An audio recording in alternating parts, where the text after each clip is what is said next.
fractura en materiales compuestos de matriz cerámica y cerámicos de ingeniería. Para empezar, pues vamos a hacer la distinción y dar un contexto de qué son los cerámicos de ingeniería. Entonces son aquellos cerámicos en los cuales se buscan propiedades específicas, las cuales son muy altas o muy bajas dependiendo de lo que se necesite. ¿Y cuál es su diferencia, por ejemplo, con los cerámicos tradicionales? Pues el dinero. Entonces, ¿qué pasa? Que pues obviamente, digamos, tenemos materiales como alúmina, carburo de tungsteno, carburo de oro, los cuales, si nos ponemos a ver, van a ser mucho más costosos que materiales como cemento, arcilla, entre otros cerámicos tradicionales. Entonces ya vemos que la diferencia es el dinero. Por otro lado, entonces tenemos los materiales compuestos de matriz cerámica, los cuales entonces podemos tener, por ejemplo, fibras de carbono en una matriz de carburo de silicio, matriz carbono-carbono. Y si nos ceñimos a la definición, la condición es que tanto la matriz como el refuerzo sean cerámicos. Entonces podríamos decir que el concreto es un material CMC. Bueno, entonces aquí tengo dos probetas que, si bien no son concreto propiamente, sí son un compuesto cerámico, porque tiene cemento blanco, tiene arena, tiene agua y tiene cal. Entonces una la voy a calentar por medio del fogón y la otra la voy a calentar por medio del microondas para ver qué pasa.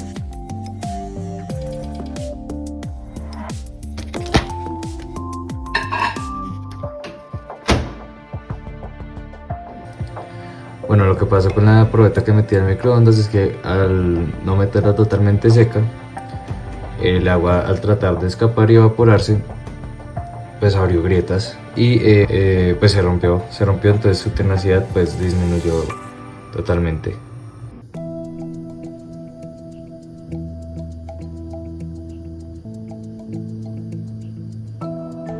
Como nosotros sabemos y se puede observar en la gráfica de esfuerzo de formación, los cerámicos no tienen deformación después de la fluencia. Por lo tanto, podemos deducir, y nos cuenta la literatura, que por ejemplo en un ensayo de dureza, este va a ir acompañado de una grieta o de una fractura en la probeta. Yo quería averiguar esto, entonces lo traté de hacer con la probeta que ya he mostrado y pues vamos a ver qué pasa.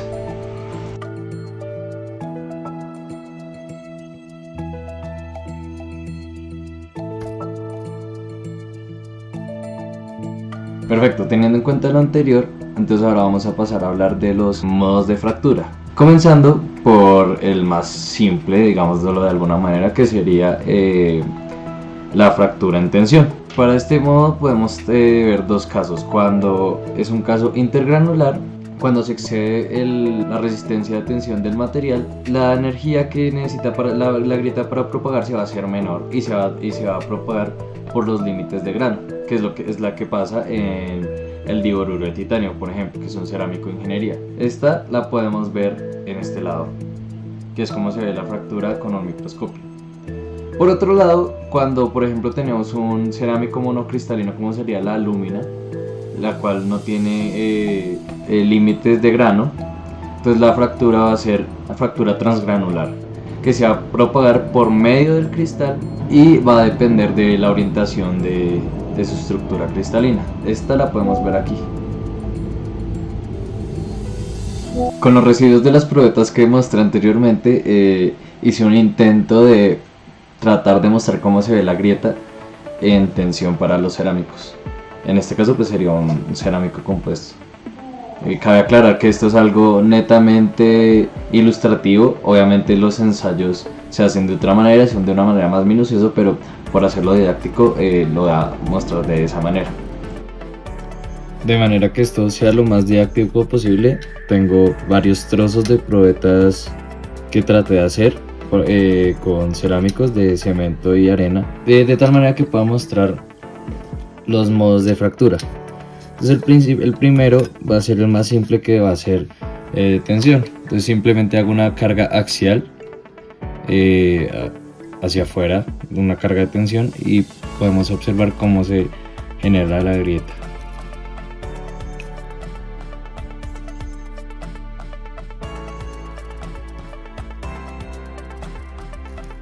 Esto vamos a suponer o ignorar los concentradores de esfuerzo que hay.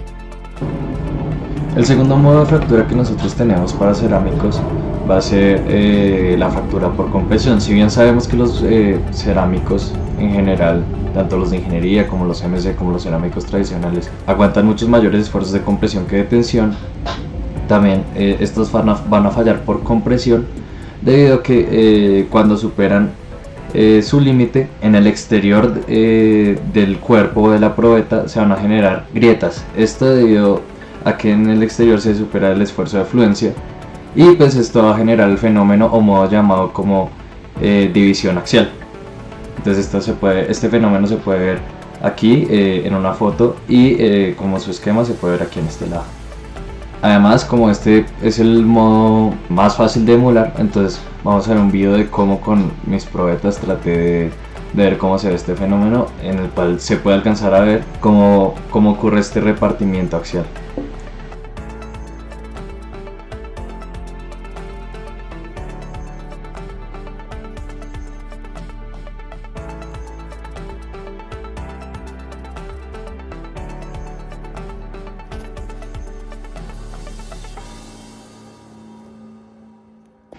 Por otro lado, tenemos otro modo de fractura causada por compresión, la cual esta se genera cuando hay una compresión en todos los ejes de la probeta o del cerámico.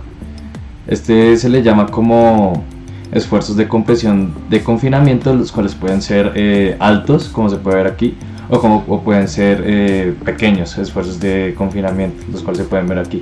¿Qué pasa? Que con ellos se generan microgrietas. Por último, existe otro modo de compresión, el cual es el mismo que el primero mencionado, que sería la compresión uniaxial. Sin embargo, pues este es a 90 grados del eje principal. Esto, si se tiene un cerámico tradicional, no hay ningún cambio en su fractura. Sin embargo, si tenemos un compuesto de material cerámico, si este tiene su refuerzo por medio de fibras, va a haber un cambio drástico dependiendo de la orientación de las fibras y del esfuerzo. A mí me encantaría mostrarles cada uno de los métodos de ensayo de fractura con mis probetas, pero como podemos ver anteriormente, están todas destruidas. Por lo tanto, les voy a listar cada uno y les voy a mostrar un esquema de cómo sería este. Primero tenemos las probetas de doble torsión, las cuales son a carga constante, relajación y meseta de la carga. Posteriormente tenemos también otro método, el cual es el de vigas y barras cortas, o como se puede decir en inglés, short rods o short bars. Otro método para los ensayos de fractura es la probeta de doble ISO, o como sus siglas lo dicen en inglés, DCB. El cuarto método es el de probeta compacta, que se puede ver aquí. El quinto método, y el cual se puede ver aquí, es el de las vigas paralelepípedas.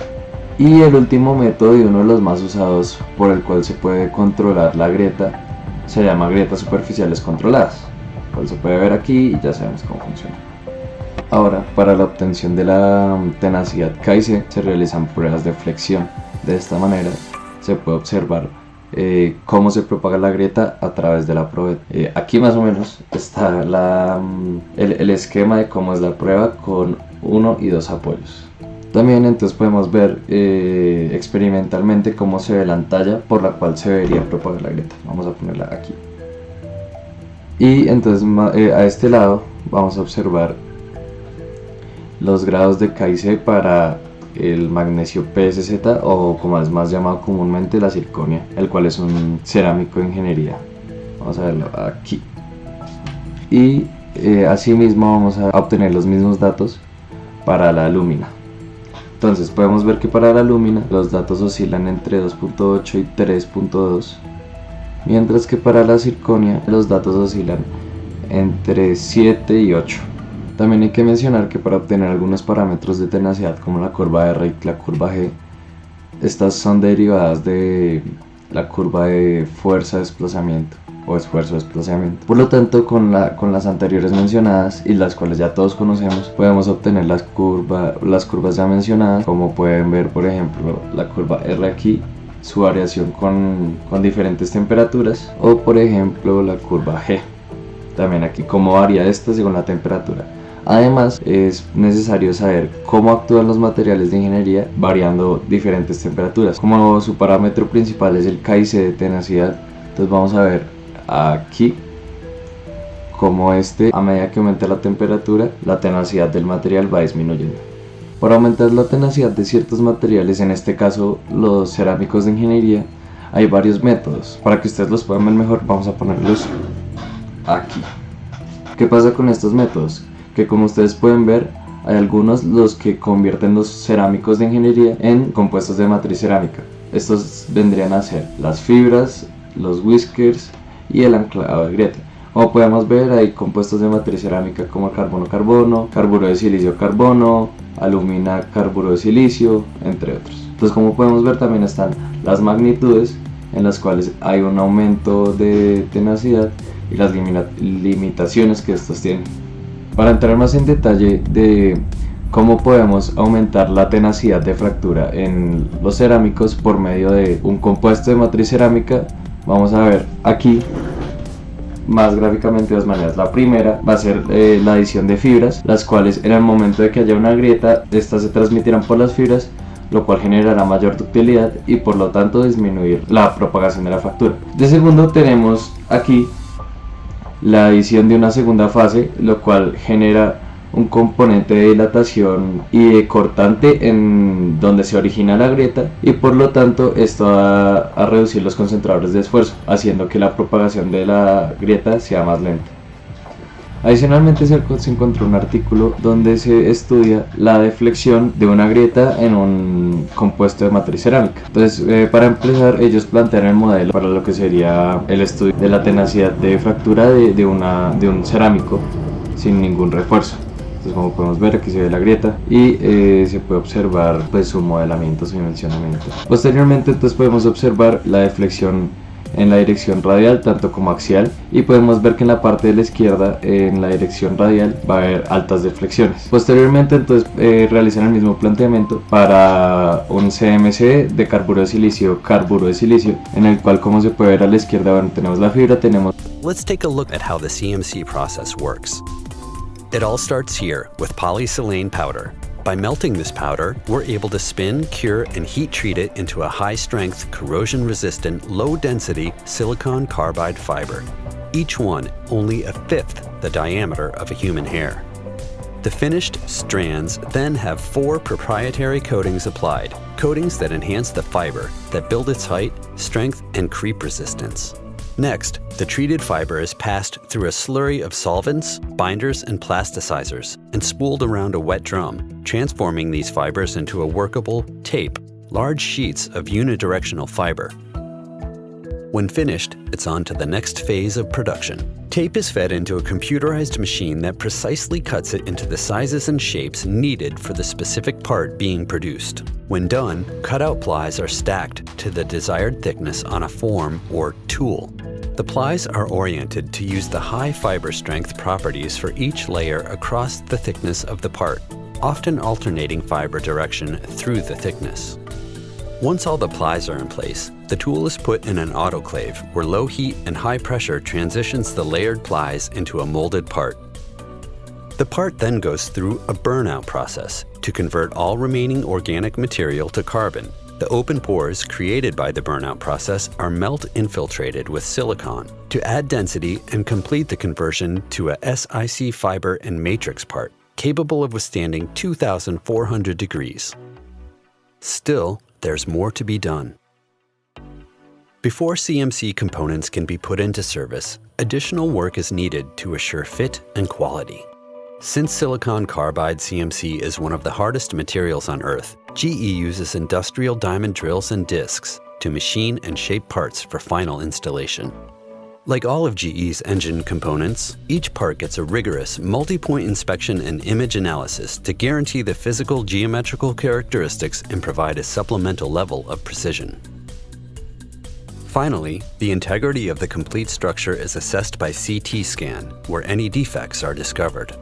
From there, these parts are coated with a thermal and environmental protective. Only when all these tasks are complete, over 50 separate steps in all, is a CMC part ready for service.